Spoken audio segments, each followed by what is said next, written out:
1975. So many sensational events, but none more dramatic than this.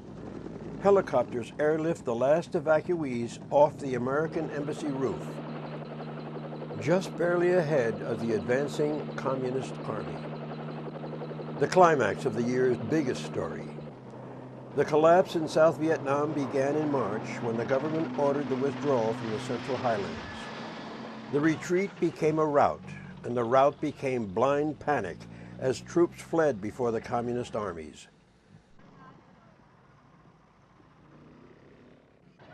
In Vietnam cities, scenes of unbelievable chaos and desperation. Every man for himself, as soldiers and civilians alike fought to get aboard the last ship to leave.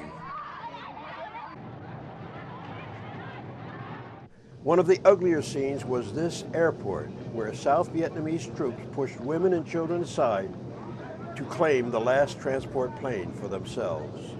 So desperate was the panic that the aircraft took off under fire from those who failed to get aboard, and with people still clinging to the wheels.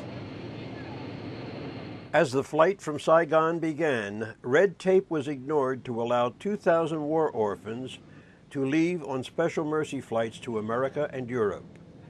But hopes for a new life for 140 children were cruelly shattered when their plane crashed shortly after takeoff.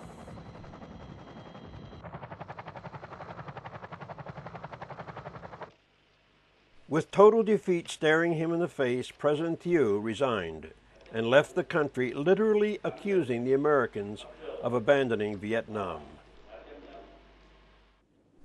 General Minh was sworn in as the South's last president, the only man acceptable to the communists.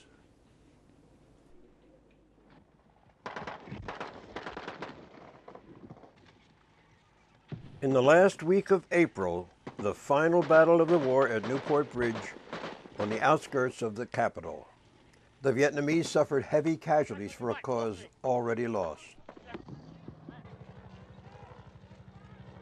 As the battle raged, panic swept Saigon. Hundreds of people tried to claw their way over the wall into the American embassy compound, hoping to be picked up by one of the many helicopters now shuttling back and forth to the American fleet in the South China Sea.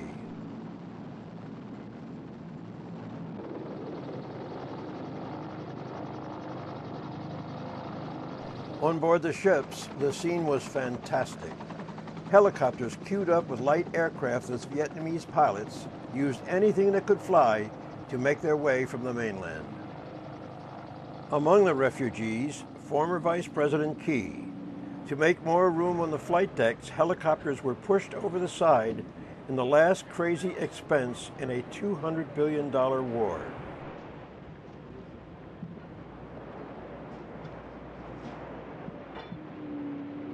Back in Saigon, law and order broke down as people with no hope of evacuation consoled themselves by looting American stores.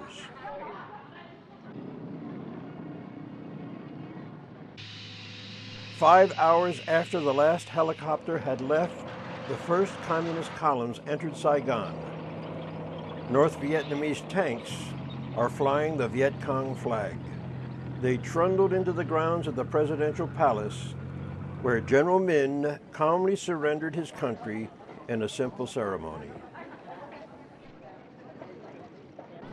All day, the Viet Cong and the North Vietnamese, for so long the faceless enemy, marched through the streets of the capital.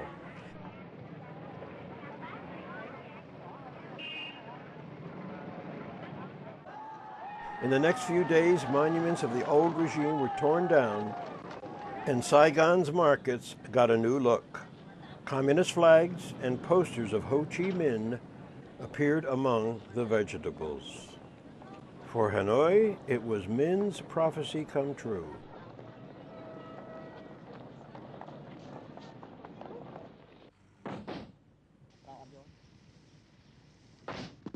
It was the same story in the rest of Southeast Asia. Cambodia had surrendered 2 weeks earlier. As in Vietnam, those who conducted the war left before the end of it. President Long Nau flew into exile via Thailand.